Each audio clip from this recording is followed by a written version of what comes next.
You don't have to pigeonhole yourself. Right. And do That's just it. one thing. That's Because it. a lot of people do. Oh, they go to the office, they work for a while, they come Yeah. home. Yeah. It's like, oh, well, what else do you want to do? Yeah. Like, Yep. and some of these things, I think, like you can be financially Yeah. beneficial at those too, but you actually enjoy them, right? Right. I love them. I love, and that's the thing. So, So it's that's not a stretch. Exactly. So that being, welcome to Up All Night, y'all. Today we're going to be interviewing Jason Bugie, the owner of Streamline Landscaping. He's running a successful business that he started from the ground up. Congratulations. Or from the grass up. From the grass, hang on. He does synthetic grass too. And he's based out of Glen in Illinois, and he's great service. Check him out on social media. He's on all the platforms. Let him know that Ninja Sam sent you. All right, cool. Okay. All right, perfect. Okay. So then, that being said, Jason, if you don't mind me asking, how did you start it, and what made you pick landscaping, lawn care, and all that? Good question, Sam. So 2004 is when we officially became incorporated Streamline Landscaping. Okay. But we started well before that. We started off like most landscaping companies doing maintenance, and then we quickly started evolving out of that. So from the time I was in high school, Streamline Landscaping had unofficially been started. But 2004 is when we really hit the ground running. Wow. Mm-hmm. Nice.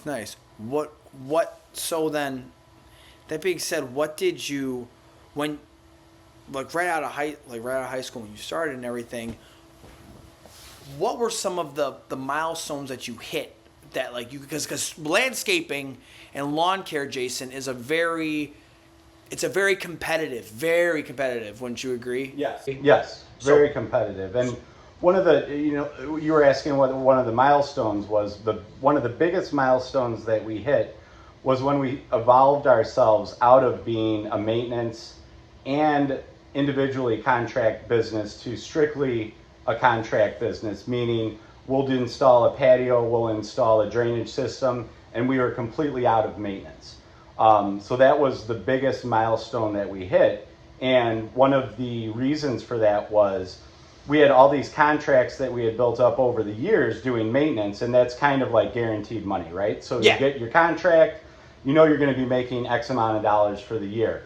And I had been praying about it and was thinking, I would like to move the business in this direction, and God gave me a definitive answer that, that's the direction that you should go. Amen. And thankfully I had a couple other friends that were in maintenance as well, so I was able to pass off our maintenance customers, make sure they were in good hands when we continued on in a different direction. Wow, perfect. So that all worked out. Yes.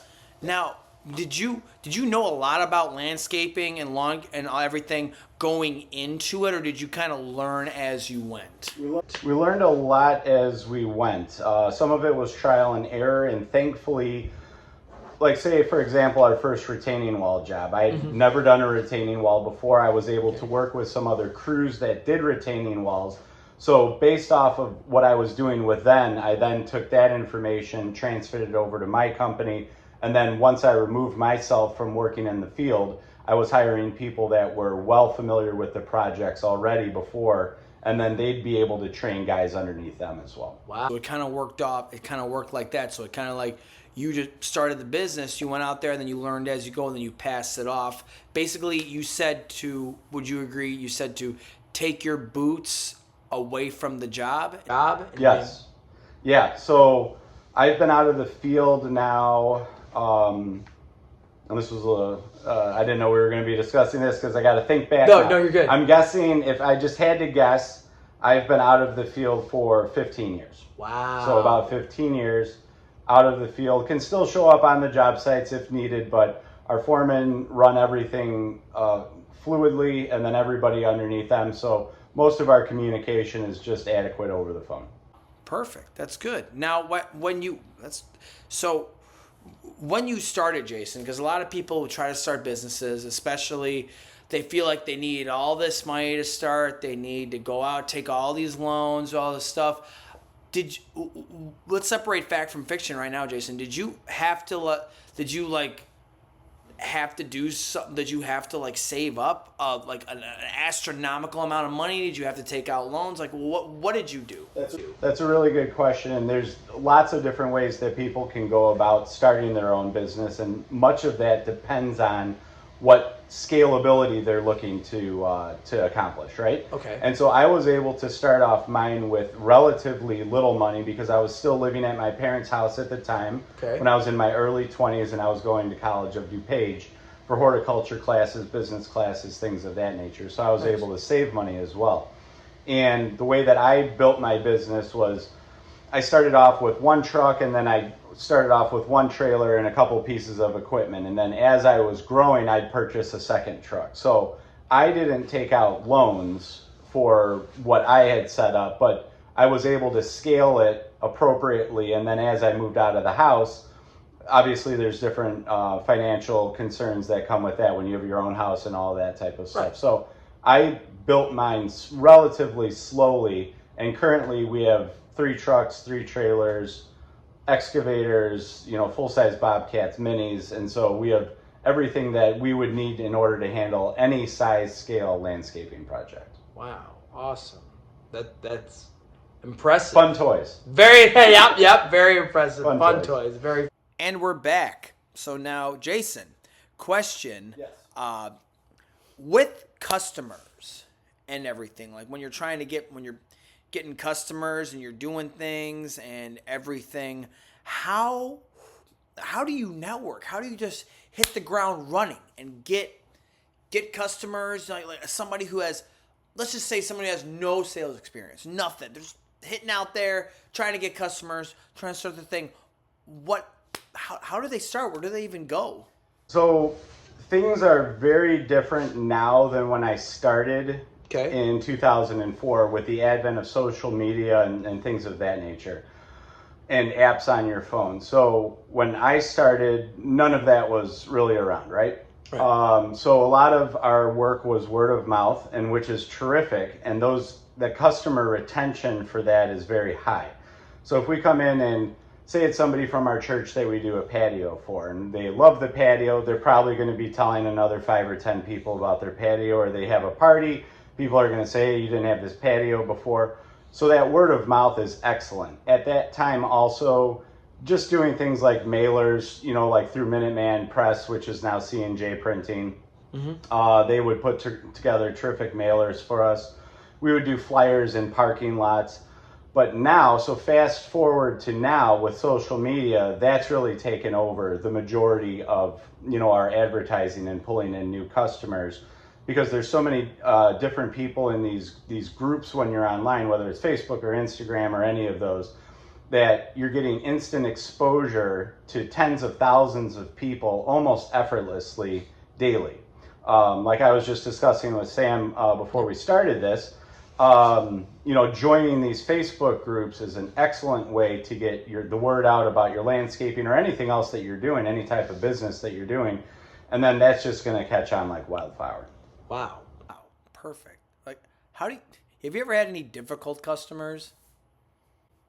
This is going to be published online and stuff, right? Yeah, so you can names, right? However, no names. You No can names, feel no free addresses. to be as No fun. names, no address. Yes, we've had some difficult customers, but what I do keep in mind is not everybody's the same, right? I'm not the same as Sam. Sam might like his steak cooked medium, and I might like it well done. Are either one of us right? No, it's just a preference thing. So people that can be a little bit difficult, they may come from a different age bracket from you. They may have grown up in a completely different area, maybe even out of the country, and they have different customs. So we work with all customers well in order to incorporate everything that they want into their landscape and make sure that they're happy with it by the time we leave the house. Nice. Very good. Very good.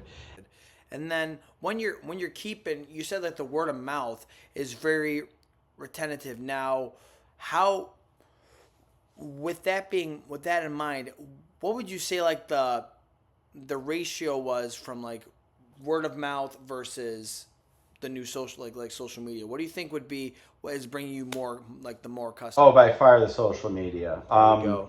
just based on the volume and the saturation. So let's break down some numbers, and they're not necessarily factual. But if you had 10 customers that you did projects for, and then the word of mouth, let's say on the high end, was to another 10 people, 10 times 10, that's fine.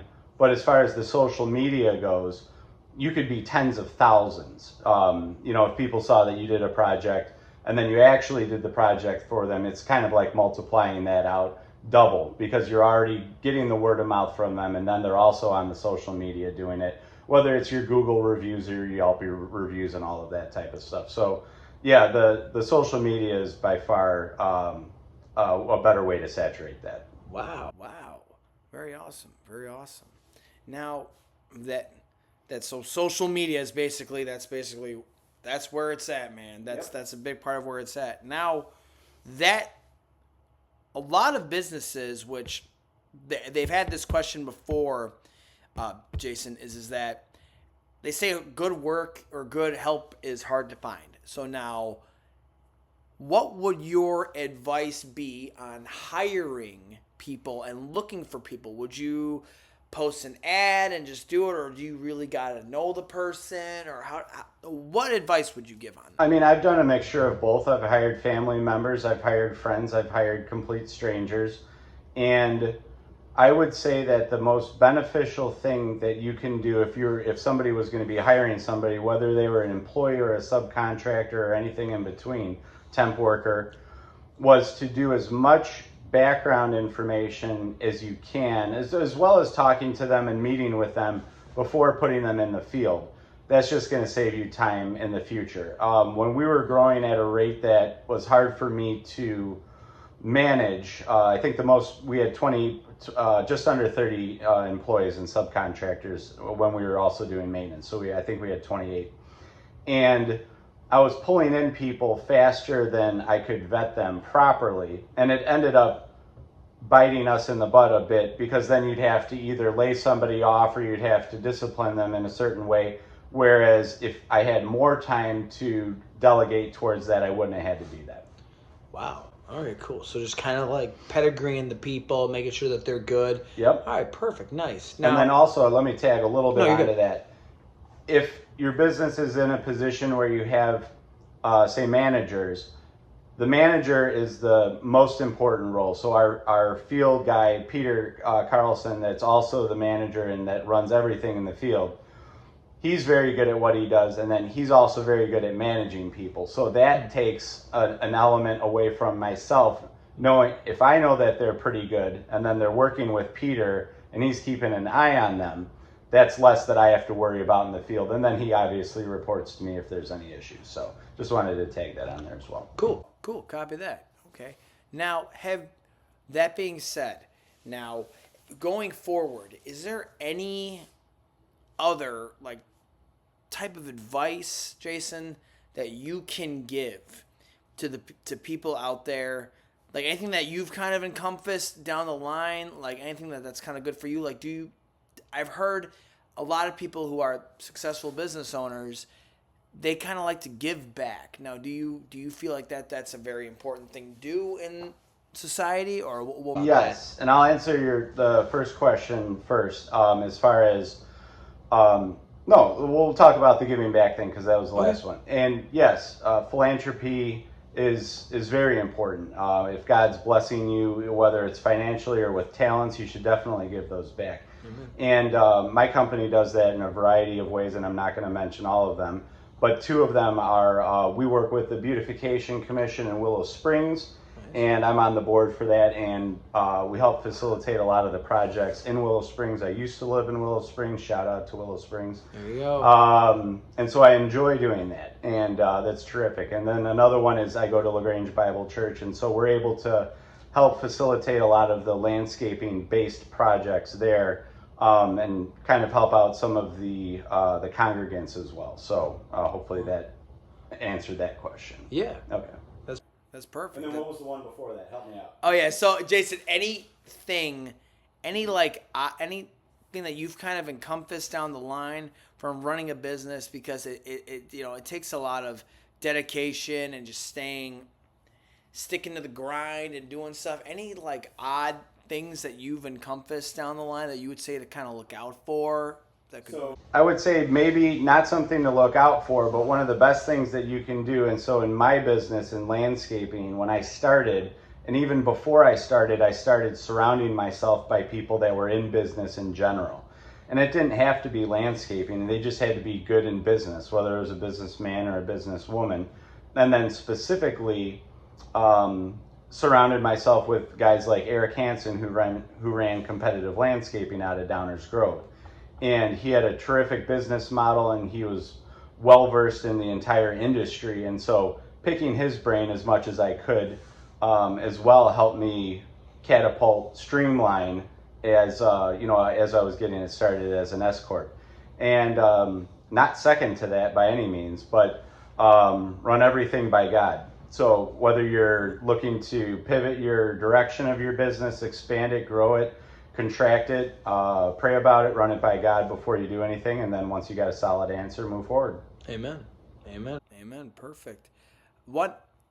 Another thing going off what you're saying there, Jason, I've just heard this, that like some people will hold on to what they call toxic customers for too long. Like people who just they try to short on payment, they try to fight on things. Okay, what would you say your threshold would be for working, like saying like, hey, I'm going to hold on to this guy to, okay, maybe it's not worth the check? Or would you say, hey, it's always worth the check, customer's always right? Like what would be your personal on that? Customer's right. I hate that phrase. God bless you. God bless it. you. All right. Because they're not always right. Sometimes they're very, very wrong. And what I've found in my business in landscaping is, and you don't have to approach the customer like a jerk, right? So if they're wrong about something, like let's say, the super easy example, if I put this drainage pipe over here, this is where I want it because I want it here, but it's going to negatively affect their house or their home. Right. And I tell them that delivery is important, right? So I'm there, they've hired me, I'm the expert. I have to give them the best information that I have possible, but also delivering it in a way that's not going to be offensive. And kind of to answer your question, just if you come across a really actual toxic customer, my pain threshold is very low as far as retention, because there's a lot of great customers out there, and if somebody is just kind of inherently like that, then God bless them. We finish up the job and we move on. Wow. Okay. All right. Have you now? You're the president of Streamline, correct? Okay, cool. When you're carrying yourself and you're looking for business, if you don't mind me asking, Jason, about how many hours a day would you say you would, from the beginning till now? Obviously, the beginning it was huge because you were handing out flyers, as you said. You're more of a paper trail and out there and whatnot. Now, what would you say? How much time a day would you say you spent from then till now trying to get clients a day? Clients, not just return clients. Yeah, not just return clients. And again, because the landscape of the industry has changed, as we discussed, it's hard to translate that over. Because initially, again, the social medias weren't out there, they weren't available. And I would say a lot less than initially, even if it was an apples to apples comparison, just based off of how many years we've been in the industry, again, the repeat customers that then tell other customers, and brand recognition. That's very important. So, like if you're driving down LaGrange Road in Countryside or through LaGrange, and you ask people, hey, what restaurant is on the corner just south of 55th Street and right next to the tire shop, and then everybody knows it's McDonald's. Brand recognition is huge. So having our trucks out on the street, we run 2 estimating trucks, and then we have 3 other trucks that are out there, and our equipment's on different job sites. That's really putting the name out there constantly. And the social medias is just, it's always in front of your face. So you want to make your customers not able to forget about you, so that even if they don't need a project right now and they need a project 2 years from now, they're going to remember that silly video that you did on a patio and think, oh yeah, I got to call them. And then they're going to give you a call. Perfect. Awesome. Now, let's say a business, because they say a lot of businesses like don't make it past like their first or second year. Yep. So let's say a business hits like a lull or a crash, or it gets kind of down. It doesn't like no oh it was. What would be your advice to them? Would you say that to restructure, reformulate? Would you say to start over, scratch? What would be your advice to that, or just keep on trucking? What would you say? That type of a situation would definitely be covered in a lot of prayer, because if the chips are down and maybe the bank account isn't as padded as it once was, right. There's a lot of things to check out. But if you think that your business idea or its scalability is still viable, it may be a good time to take a look at some type of a short-term loan to get you through. There's different things that happen, and like the real estate crash. People that were real estate investors or people that sold houses. Mm-hmm. Obviously, that was a very difficult time for all of them. Oh yeah. And so some of them went under, and some of them continued, and then now they're doing good and they're back on top. So transferring over to landscaping or any other business, that would be something really for the individual to take a look at. And then again, talking to other professionals that are in their industry, they may be able to give them different insights that they hadn't seen or thought about initially, and be able to pivot a bit. Okay, wow, very, very good. Now, I know you spoke before about. I want to elaborate on this though before we start to wrap up and everything, Jason. And thank you again for your time. Yeah, you have no absolutely. idea. It's fun. So now when you said the boots, taking the boots off soil, as you told me before. Now, in the beginning, you obviously had to put. You said when you're doing maintenance, you had to put your boots to the soil a little bit. About how long do you think it took you before you started to step off the soil as much as you could, or did you try to do that immediately, or how would you? Yeah, really good question, Sam. And this boiled down to a couple different factors. One, the hardest one being able to trust other people to do the job that you would want it done in the way that you wanted it done. Amen. Which I had a very difficult time with initially, because I'm a very specific person and I want to make sure that all the customers are happy with their project when they're done. So that was a difficult portion, and obviously if you remove yourself from the job sites, you're not there. Right. The second portion of that was I realized that if I was in the field and working in the field, I was then not able to estimate as much or meet with customers as much, doing billing collections and things of that nature. And I kind of hit a ceiling then. I did hit a ceiling where I couldn't grow anymore, because we were already maxed out for working hours in the day. And then if you're working at night until 9 o'clock, there's no more hours in the day. So it was a combination of those two things that many years ago I decided to pull myself out of the field, hire good field managers and then guys to work underneath them, and then just focus on building connections with customers, doing cool podcasts like this, and things of that nature. So perfect. Yeah. Now, one last question before we go, Jason.